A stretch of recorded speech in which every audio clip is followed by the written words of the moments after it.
Hello friends, good afternoon. मैं प्रीति प्रजापति एक बार फिर से स्वागत करती हूँ आपके अपने YouTube channel all in one study point पर। फ्रेंड्स, हम पढ़ रहे हैं जीव विज्ञान और जीव विज्ञान में हमारी थ्योरी क्लासेस चल रही हैं, जिसमें हमने बायोलॉजी का इंट्रोडक्शन, उसके बाद सेल टॉपिक जो आपका है, और उसके बाद भी सेल डिवीजन और एनिमल टिश्यू के बारे में हम पढ़ चुके हैं, यानी कोशिका से बने ऊतक, और ऊतक में भी हम जंतु ऊतक पढ़ चुके हैं। आज जो हमारी क्लास रहने वाली है पादप ऊतक पर, बहुत ही इम्पोर्टेंट टॉपिक है। हर एग्जाम में 1 से 2 क्वेश्चन जरूर देखे जाते हैं यहाँ से, और थोड़ा सा टिपिकल भी लगता है ये टॉपिक। तो चलिए शुरू करते हैं आज की क्लास। और मैं वादा कर सकती हूँ कि ये क्लास आपने अगर 2 बार देख ली तो इस टॉपिक से कोई भी क्वेश्चन आपका वनडे एग्जाम में छूटेगा नहीं। तो स्टार्ट करें। ओके, स्टार्ट करते हैं आज की क्लास, और हम पढ़ेंगे पादप ऊतक के बारे में। तो ऊतक क्या है ये हम डिस्कस कर चुके हैं बहुत ही अच्छे से, कि ऊतक क्या है। कोशिकाओं का ऐसा समूह जिनकी संरचना और कार्य समान हो, उस समूह को क्या बोलेंगे? ऊतक बोलेंगे, यानी टिश्यू बोलेंगे। फिर हमने पढ़ा था टिश्यू जो है वो 2 प्रकार के, यानी कि जो जंतुओं में ऊतक पाए जाते हैं उनको जंतु ऊतक, एनिमल टिश्यू, और जो पादप में ऊतक पाए जाते हैं उनको प्लांट टिश्यू कहते हैं। तो आज हम प्लांट टिश्यू के बारे में पढ़ने वाले हैं, पादप ऊतक के बारे में पढ़ने वाले हैं। तो पादप ऊतक को सबसे पहले तो 2 कैटेगरी में डिवाइड करते हैं। एक है आपका मेरिस्टेमेटिक टिश्यू, विभज्योतक ऊतक। क्या बोलेंगे? विभज्योतक ऊतक, मेरिस्टेमेटिक टिश्यू। और दूसरा है आपका स्थायी ऊतक, परमानेंट टिश्यू। तो जो प्लांट टिश्यू है आपके पादप ऊतक, इनको सबसे पहले 2 भागों में डिवाइड करते हैं, विभज्योतक ऊतक और स्थायी ऊतक। इसके बाद भी जो आपका मेरिस्टेमेटिक टिश्यू है, विभज्योतक ऊतक है, ये 3 प्रकार के पाए जाते हैं, और स्थायी ऊतक जो है आपके परमानेंट टिश्यू, ये भी 2 प्रकार के होते हैं। कौन कौन से? तो विभज्योतक ऊतक आपके हैं 2 प्रकार, जिसको कहेंगे, एक पहला है एपिकल मेरिस्टेमेटिक टिश्यू, हिंदी में बात करें तो शीर्ष विभज्योतक ऊतक। दूसरा है आपका इंटरकैलरी मेरिस्टेमेटिक टिश्यू। क्या बोलेंगे? Intercalary meristematic tissue. अंतर्वेशी, क्या बोलेंगे? अंतर्वेशी विभज्योतक ऊतक, विभज्योतक ऊतक। और तीसरा है आपका lateral meristematic tissue, lateral meristematic tissue, पार्श्व विभज्योतक ऊतक, विभज्योतक ऊतक। तो ये 3 प्रकार के आपके विभज्योतक ऊतक हैं। सबसे पहले क्या करेंगे? प्लांट टिश्यू को 2 भागों में डिवाइड करेंगे। एक आपका विभज्योतक ऊतक, स्थायी ऊतक, 2 प्रकार हो गए। विभज्योतक ऊतक को भी 3 भागों में डिवाइड करेंगे, शीर्ष विभज्योतक, अंतर्वेशी विभज्योतक और पार्श्व विभज्योतक। ऐसे ही स्थायी ऊतक जो है आपके 2 प्रकार के होंगे। एक तो सिंपल परमानेंट टिश्यू, यानी कि बोल सकते हैं साधारण स्थायी ऊतक या सरल स्थायी ऊतक। क्या बोलेंगे? सरल स्थायी ऊतक। और दूसरा है आपका कॉम्प्लेक्स परमानेंट टिश्यू, यानी कि जटिल स्थायी ऊतक, स्थायी ऊतक। फिर इसके बाद में जो आपके मेरिस्टेमेटिक टिश्यू हैं, इनके बाद कोई इनका भाग नहीं होगा। लेकिन आपके जो स्थायी ऊतक हैं, परमानेंट टिश्यू हैं, इनके आगे भी फिर से 2 भाग हैं। जो आपका सिंपल परमानेंट टिश्यू है, इसके 3 भाग हैं। कितने? 3। यानी कि सिंपल परमानेंट टिश्यू को हम 3 पार्ट में डिवाइड करते हैं। और आपके जो कॉम्प्लेक्स हैं, ये 2 प्रकार के पाए जाते हैं। इनके कितने प्रकार? 3 प्रकार। और ये जो कॉम्प्लेक्स वाले हैं, इनके 2 प्रकार। कौन कौन से हैं? तो आपका जो सिंपल परमानेंट टिश्यू है, इसके 2 प्रकार हैं। कौन से? एक है पैरेन्काइमा, जिसको बोलेंगे मृदु ऊतक। क्या बोलेंगे? मृदु ऊतक, मृदु ऊतक। दूसरा है आपका कोलेनकाइमा। क्या बोलेंगे? कोलेनकाइमा। और तीसरा है आपका sclerenchyma. Parenchyma, collenchyma, sclerenchyma. Parenchyma, collenchyma और स्क्लेरेनकाइमा। ऐसे ही आपके जो कॉम्प्लेक्स परमानेंट टिश्यू हैं, इनके दो भाग हैं, जाइलम और फ्लोएम। क्या बोलेंगे? जाइलम और फ्लोएम। अब हम डिटेल में एक एक के बारे में पढ़ेंगे। तो सबसे पहले हम पढ़ेंगे मेरिस्टेमेटिक टिश्यू के बारे में। क्या पढ़ेंगे? सबसे पहले मेरिस्टेमेटिक टिश्यू, विभज्योतक ऊतक। विभज्योतक, विभज्योतक ऊतक।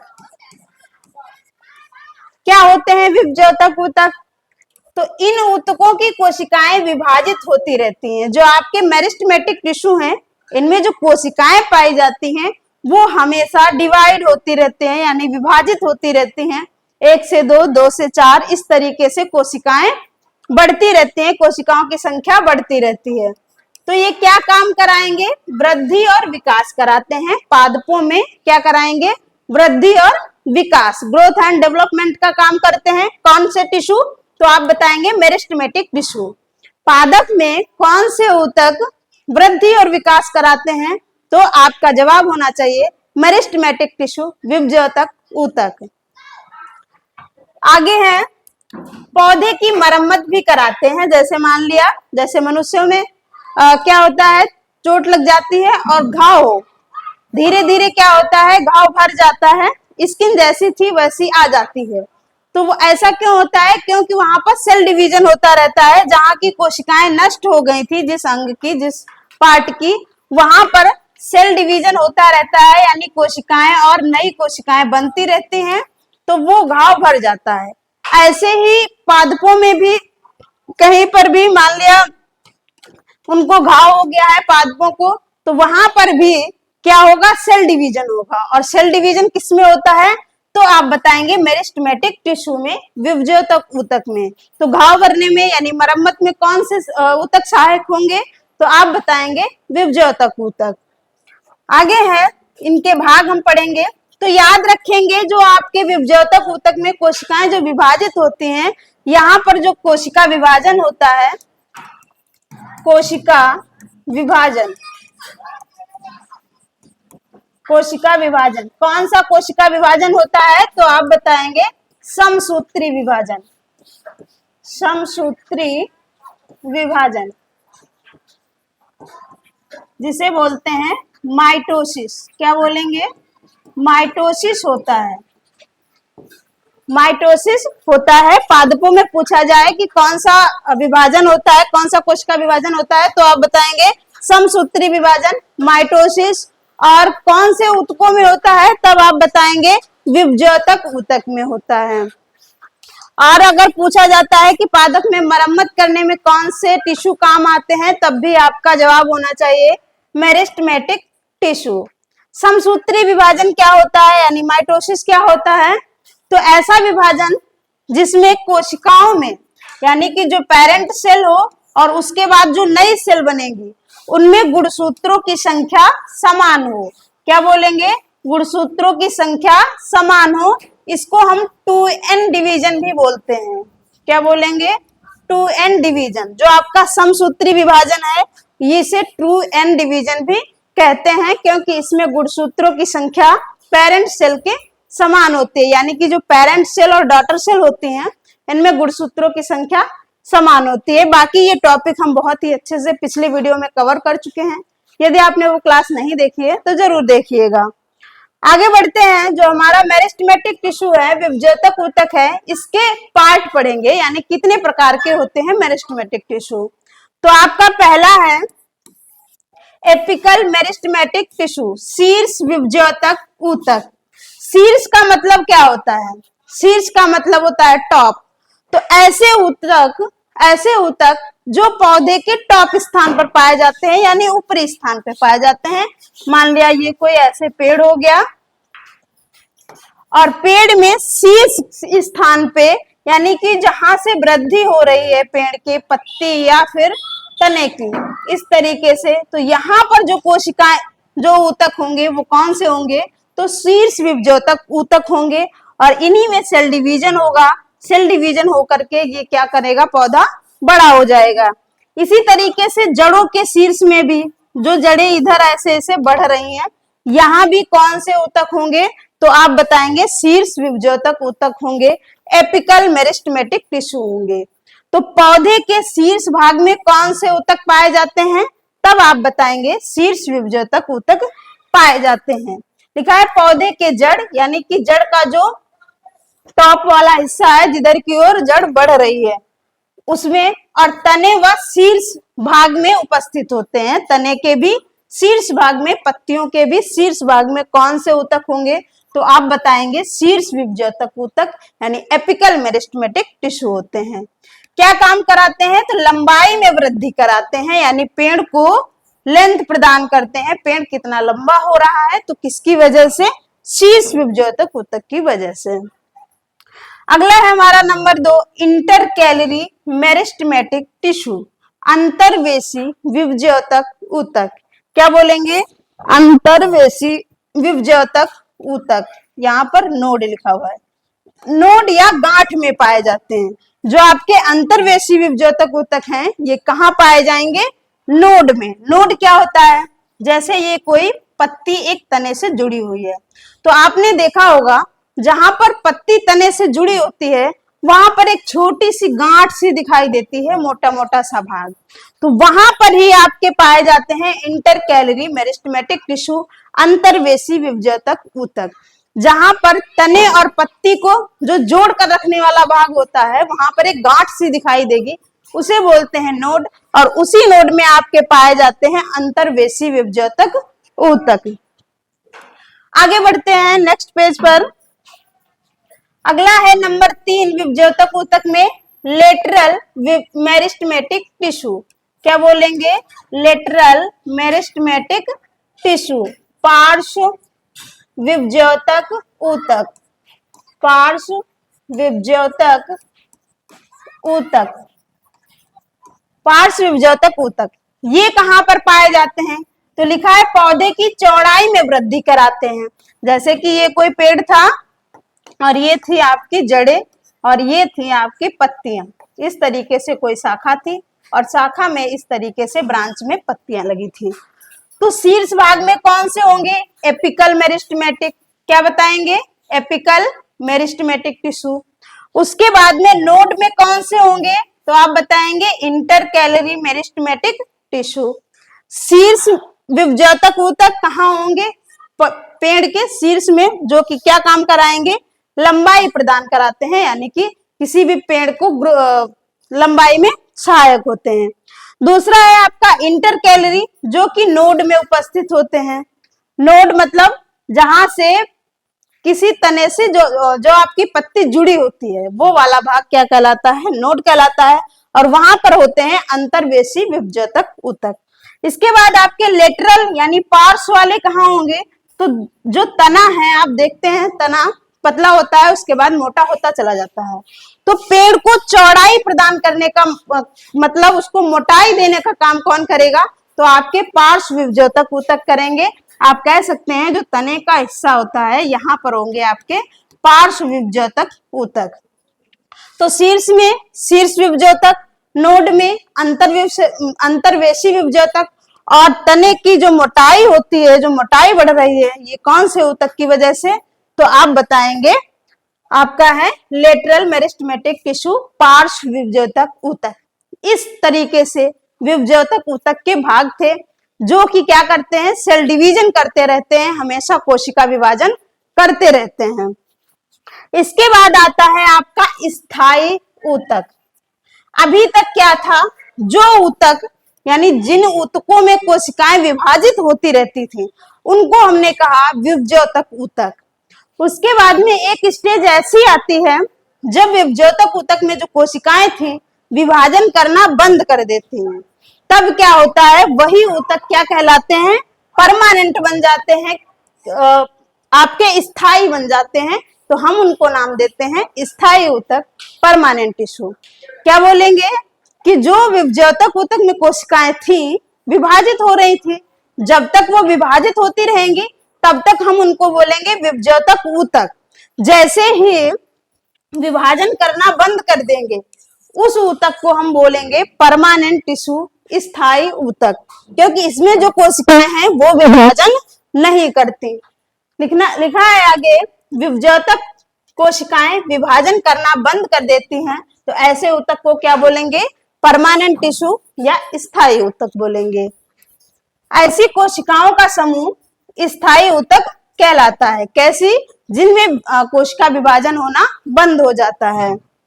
आगे लिखा हुआ है, यह पौधे में वृद्धि नहीं कराते हैं, क्योंकि कोशिकाएं यदि विभाजित होती रहेंगी तो क्या होगा? कोशिकाओं की संख्या बढ़ती रहेगी और ऊतक बनते रहेंगे, और ऊतक से ही आपने पढ़ा है कि अंग बनते रहेंगे, यानी अंग में ग्रोथ होती रहती है, ऑर्गन ग्रोथ करते रहते हैं। अब जब कोशिका विभाजन ही नहीं होगा तो वृद्धि कैसे होगी? तो जब कोशिका विभाजन होना बंद हो जाता है, ऐसे टिश्यू क्या कहलाते हैं? Permanent tissue. और परमानेंट टिश्यू कभी भी किसी पौधे की लंबाई बढ़ाने में सहायक नहीं होते हैं। और लंबाई बढ़ाते कौन है? तो आप बताएंगे मेरिस्टेमेटिक टिश्यू, यानी शीर्ष विभज्योतक ऊतक किसी भी पेड़ को लंबाई प्रदान करते हैं। तो लिखा है ये पौधे वृद्धि नहीं प्रदान करते हैं, इन्हें संवहनी, यानी ये जो है संवहनीय का कार्य, संवहन का कार्य करते हैं, इसीलिए इनको क्या बोलेंगे? संवहनीय ऊतक भी बोलते हैं। संवहन का कार्य करने के कारण क्या बोलेंगे? इनको संवहनीय ऊतक भी बोलते हैं। तो याद रखेंगे, हो सकता है क्वेश्चन में स्थायी ऊतक ना दे करके आपको संवहनीय ऊतक के नाम से भी क्वेश्चन देखने को मिले। तो याद रखना, स्थायी ऊतक को ही संवहनीय ऊतक भी कहते हैं। क्यों ऐसा कहते हैं? तो आगे पढ़ेंगे। आगे है सिंपल परमानेंट टिश्यू, यानी हमने पढ़ा था जो आपके परमानेंट टिश्यू हैं वो दो भाग में डिवाइड होते हैं, सिंपल परमानेंट और कॉम्प्लेक्स परमानेंट। तो सिंपल परमानेंट यानी सरल स्थायी ऊतक के बारे में हम पढ़ने वाले हैं। क्या पढ़ेंगे? सरल स्थायी ऊतक। सरल स्थायी ऊतक लिखा हुआ है, इनकी सभी कोशिकाएं संरचना और कार्य में एक समान होती हैं। यानी एक ऐसा ग्रुप, ऐसा कोशिकाओं का समूह जिसमें सभी कोशिकाओं की जो है संरचना और कार्य समान हो, एक जैसे हो, तो ऐसे ग्रुप को, ऐसे ऊतक को क्या बोलेंगे? सरल स्थायी ऊतक बोलेंगे। आगे लिखा हुआ है, पतली भित्ति वाली जीवित कोशिकाओं से बने होते हैं। जो आपके सिंपल परमानेंट टिश्यू हैं, इनमें क्या है? नंबर 1 हम पढ़ने वाले हैं इसी का, सिंपल परमानेंट टिश्यू का। देखिए, हमने पढ़ा था प्लांट टिश्यू। प्लांट टिश्यू को दो भागों में डिवाइड किया था, आपके विभज्योतक ऊतक और स्थायी ऊतक। विभज्योतक ऊतक के हमने 3 भाग पढ़े, शीर्ष विभज्योतक, पार्श्व विभज्योतक और अंतर्वेशी विभज्योतक। इसके बाद में हमने स्थायी ऊतक उठाया, और स्थायी ऊतक यानी परमानेंट टिश्यू में भी हमने 2 भाग डिवाइड किए, 2 भागों में। एक तो आपका सरल स्थायी ऊतक, दूसरा जटिल स्थायी ऊतक। अब सरल स्थायी ऊतक को भी हम 3 भागों में डिवाइड करेंगे, यानी सरल स्थायी ऊतक भी 3 प्रकार के होंगे। तो उसमें पहला नंबर है आपका पैरेन्काइमा, मृदु ऊतक। क्या बोलेंगे? पैरेन्काइमा, मृदु ऊतक। ये जो है मृदु ऊतक, इसमें पतली भित्ति वाली जीवित कोशिकाओं से बने होते हैं। यानी कि जो मृदु ऊतक हैं, इनमें कोशिकाएं कैसी हैं? पतली भित्ति वाली और जीवित कोशिकाएं पाई जाती हैं। किसकी बात चल रही है? तो आप बताएंगे पैरेन्काइमा की। अगला लिखा हुआ है, अंतर कोशिकीय स्थान अधिक पाया जाता है। यानी कि जो पैरेन्काइमा टिश्यू है, इस तरीके के, इनमें जो कोशिकाएं होंगी वो थोड़ा दूर दूर होंगी, यानी अंतर कोशिकीय स्थान, कोशिकाओं के बीच स्थान अधिक पाया जाता है। याद रखेंगे, मृदु ऊतक में कोशिकीय स्थान अधिक पाया जाता है। आपकी जो कोशिकाएं होंगी ऊतक में वो दूर दूर होंगी। अगला है भोजन का भंडारण, प्रकाश संश्लेषण का काम करते हैं। जो आपके पैरेन्काइमा है, इनका काम क्या काम है? तो ये प्रकाश संश्लेषण में सहायक होते हैं। इसी में जो आपका पैरेन्काइमा है, इसी में पाया जाता है। इसी के दूसरा एक, इसको जब हम डिवाइड करते हैं तो अगला एक भाग आता है क्लोरेन्काइमा का। क्या बोलेंगे? क्लोरेन्काइमा। याद रहे इसके आगे हम कॉलेन्काइमा भी पढ़ने वाले हैं, जबकि ये क्लोरेन्काइमा है और क्लोरेन्काइमा ही में ही पाया जाता है क्लोरोफिल। क्लोरोफिल। और आप जानते हैं क्लोरोफिल क्या काम करता है? तो प्रकाश संश्लेषण यानी फोटोसिंथेसिस में सहायक होता है। तो प्रकाश संश्लेषण कौन से ऊतक करवाते हैं? तो आप बताएंगे मृद ऊतक पैरेन्काइमा कराते हैं। और पैरेन्काइमा में क्या होता है? तो आप बताएंगे कोशिकाएं जीवित होती हैं और पतली भित्ति की होती हैं। इनमें अधिक कोशिकीय स्थान पाया जाता है और ये क्या काम करते हैं? तो भोजन का भंडारण यानी कि फूड स्टोर करने का और फोटोसिंथेसिस का यानी खाना बनाने और खाना स्टोर रखने का काम कौन करता है? तो आप बताएंगे पैरेन्काइमा। मुलायम ऊतक होते हैं, यानी कि ये जो ऊतक हैं ये बिल्कुल सॉफ्ट होते हैं क्योंकि इनके बीच में कोशिकीय स्थान अधिक पाया जाता है। जैसे ही कोशिकीय स्थान कम होता रहेगा वैसे ही ऊतक जटिल होते रहेंगे यानी कि कठोर होते रहेंगे। तो ये जो ऊतक हैं आपके मुलायम यानी सॉफ्ट होते हैं। और ऐसे ऊतक कहाँ पाए जाएंगे? तो आप बताएंगे जड़ में, पत्ती में, क्योंकि जड़ में क्या होता है? भोजन स्टोर रहता है और पत्तियों में क्या होता है? भोजन बनता है। जो कि काम कौन कर रहे हैं? तो आप बताएंगे पैरेन्काइमा। तो पैरेन्काइमा में इतना याद रखना है, इनकी जो कोशिकाएं हैं वो जीवित हैं, पतली कोशिकाएं हैं। इन ऊतकों में जो कोशिकीय स्थान है अधिक पाया जाता है। उसके बाद में इसी में पाया जाता है क्लोरोफिल, जो कि प्रकाश संश्लेषण में सहायक होते हैं और भोजन भंडारण का भी काम कौन करता है? मृद ऊतक करता है।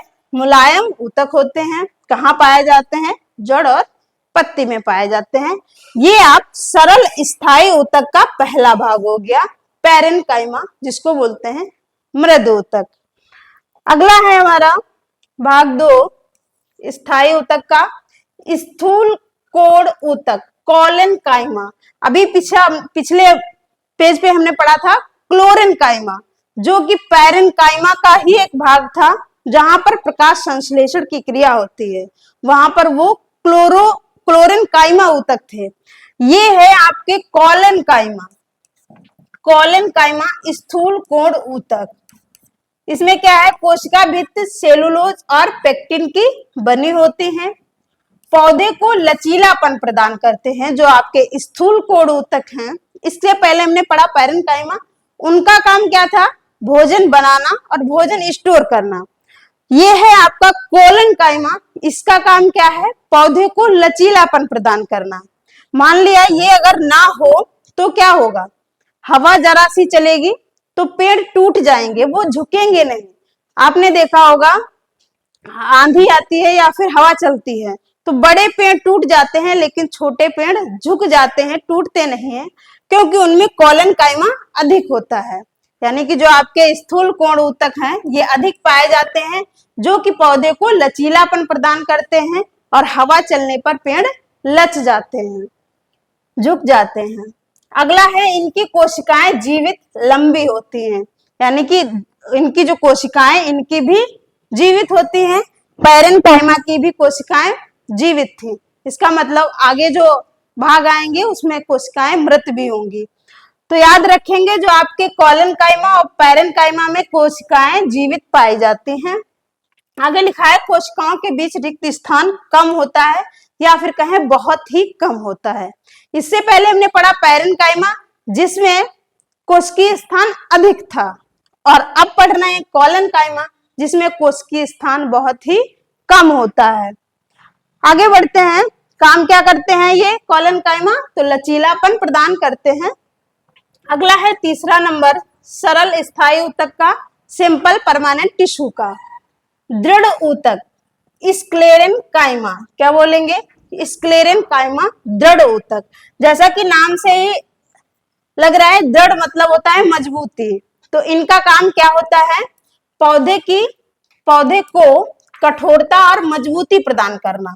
जो आपका पेड़ है, पौधा है, इसको कठोरता कौन प्रदान करता है, मजबूती कौन प्रदान करता है, तो आप बताएंगे आपके दृढ़ ऊतक स्क्लेरेनकाइमा मजबूती प्रदान करने का काम करते हैं। कोशिका के बीच रिक्त स्थान नहीं पाया जाता है। जैसा कि हमने बताया, जो आपका ऊतक है इसमें जो कोशिकाएं जितना ही पास होंगी उतना ही आपका ऊतक है कठोर होता चला जाएगा। सबसे पहले हमने पढ़ा था पैरेन्काइमा, जिसमें कोशिकीय स्थान अधिक था, तो वो जो ऊतक थे वो मुलायम थे। उसके बाद में हमने पढ़ा कॉलेनकाइमा, जिनमें कोशिकीय स्थान बहुत कम था और वो क्या करते थे, पौधे को लचीलापन प्रदान करते थे। और अब हम पढ़ रहे हैं स्क्लेरेनकाइमा, दृढ़ ऊतक, जिनमें कोशिकीय स्थान नहीं पाया जाता है, मतलब कोशिकाएं इस तरीके से बिल्कुल सटी हुई होती हैं। आगे है, इस ऊतक की कोशिकाएं मृत होती हैं। याद रहे, पैरेन्काइमा और कोलेनकाइमा, हिंदी में बोले तो मृद ऊतक और स्थूल कोण ऊतक में कोशिकाएं जीवित थी, जबकि आपका दृढ़ ऊतक जो है, जो मजबूती प्रदान करता है स्क्लेरेनकाइमा, इसमें जो कोशिकाएं होंगी वो डेड होंगी, डेड सेल्स पाई जाती हैं। आगे है, इनकी कोशिका भित्ति लिग्निन की बनी होती है।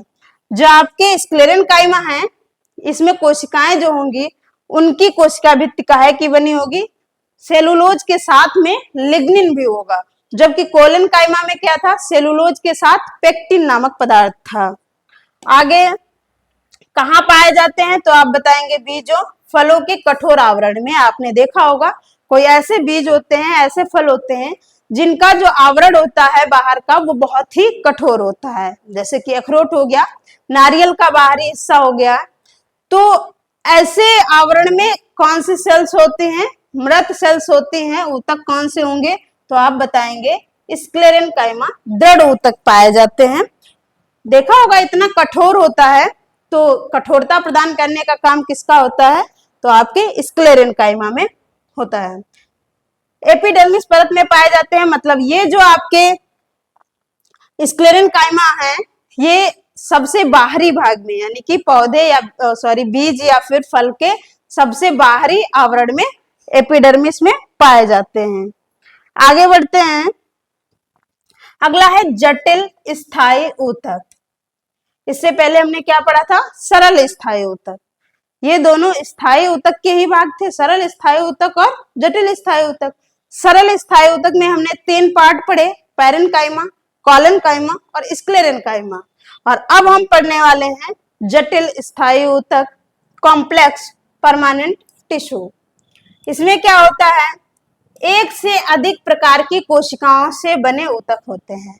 जटिल इनको क्यों कहा गया, क्योंकि सरल स्थायी ऊतक में हमने पढ़ा था वो ऊतक जो है एक ही प्रकार की, यानी कि जिनकी संरचनाएं समान हो और कार्य भी समान हो, ऐसे समूह को सरल स्थायी ऊतक में, ऐसे आपके सरल स्थायी ऊतक थे। कैसे, जिसमें कोशिकाएं समान हो, काम भी समान हो। आपका जो जटिल स्थायी ऊतक है इसमें कोशिकाएं जो होंगी वो एक से अधिक प्रकार की कोशिकाएं होंगी और काम भी उनके कुछ थोड़ा थोड़ा अलग होंगे। तो आगे पढ़ते हैं क्या काम है। इन्हें संवहनी ऊतक कहते हैं। जो आपके जटिल स्थायी ऊतक हैं ये कैसे ऊतक हैं, संवहनी ऊतक हैं, यानी कि आदान प्रदान करने का काम करते हैं, यानी कुछ ले जाने और लाने का काम करते हैं, इसलिए इन्हें संवहनी ऊतक कहते हैं। पहला है आपका जटिल परमानेंट टिश्यू में जाइलम। क्या काम करता है, जल और खनिज तत्वों को जड़ों से पत्ती तक ले जाते हैं। जैसा कि आप जानते हैं किसी भी पेड़ में खाना कहाँ बनता है, तो पत्तियों में भोजन बनता है। और पानी पेड़ों को कहाँ से मिलता है, तो आप बताएंगे जमीन से, और जमीन में ही होती हैं जड़ें। जड़े से यानी धरती से ही पानी जाता है पत्ती तक, और पत्ती में ही आपका प्रकाश संश्लेषण की क्रिया होती है और वहीं बनाते हैं खाना। तो जड़ से पत्ती तक पानी ले जाने का काम कोई तो करता होगा, यानी कोशिकाएं ही करेंगी। तो कौन सी कोशिकाएं करेंगी, जिनके ऊतक को हम जाइलम कहते हैं, यानी कि ऐसी कोशिकाएं जिनके समूह को हम क्या कहेंगे, जाइलम ऊतक कहेंगे। उसमें जो उपस्थित कोशिकाएं हैं वही क्या करती हैं, पानी ले जाती हैं कहाँ तक, जड़ से पत्ती तक। तो याद रखेंगे जाइलम का क्या काम है, जल और खनिज तत्वों को जड़ों से पत्ती तक ले जाने का काम करते हैं। अब हमने कहा था कि जो कठोर ऊतक है इनमें एक से अधिक प्रकार की कोशिकाएं पाई जाती हैं। तो याद रखेंगे जो आपकी जाइलम है इनमें 4 प्रकार की कोशिकाएं पाई जाती हैं। एक है आपका वाहिकाएं, वहिनिकाएं, जाइलम पैरेन्काइमा और जाइलम स्क्लेरेन्काइमा। इसको हिंदी में भी बोल सकते हैं जाइलम मृदूतक और जाइलम दृढ़ोतक।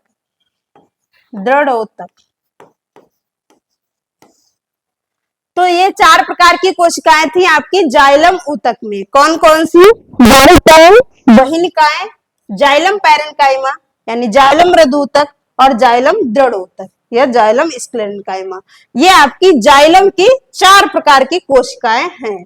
वाहिकाएं, वहिनिकाएं ये 2 ज्यादा याद रखने की जरूरत है। उसके बाद में जाइलम और जाइलम लगा करके आगे पैरेन्काइमा और स्क्लेरेन्काइमा जोड़ देना है। तो ये 4 प्रकार की कोशिकाएं आपकी जाइलम में थी। अगला जो स्थायी ऊतक है आपका कॉम्प्लेक्स परमानेंट टिश्यू फ्लोएम। इसका काम क्या है? तो भोजन को पत्ती से जड़ों तक का ले आने का काम करता है। यानी अभी हमने देखा जो भोजन था वो कहाँ बन रहा था, पेड़ अपना भोजन कहाँ बनाएंगे? तो पत्तियों में बनाएंगे। और पेड़ के हर एक कोशिका को भोजन की आवश्यकता है क्योंकि उनको ऊर्जा चाहिए काम करने के लिए। तो इन जड़ों को भी ऊर्जा चाहिए होगी, तनों को भी ऊर्जा चाहिए होगी और खाना बन रहा है आपका पत्तियों में। तो पत्तियों से बाकी पूरे पेड़ में खाना ले जाने का काम कौन करेगा? तो आप बताएंगे फ्लोएम का है। और अभी इससे पहले हमने पढ़ा था जमीन से पत्तियों तक जो जल ले जाने का काम कौन कर रहा था? तो आपका जाइलम कर रहा था। इसमें भी 4 प्रकार की कोशिकाएं पाई जाती हैं। फ्लोएम में भी 4 प्रकार की कोशिकाएं पाई जाती हैं क्योंकि ये भी जटिल ऊतक है। तो कौन कौन सी? पहला है आपकी चालनी नलिकाएं, दूसरा है सह कोशिकाएं, फ्लोएम मृदूतक और फ्लोएम दृढ़ोतक। 2 ये जाइलम में है तो जाइलम मृदूतक, जाइलम दृढ़ोतक। फ्लोएम में है तो फ्लोएम मृदूतक और फ्लोएम दृढ़ोतक। 2 याद रखने की जरूरत है।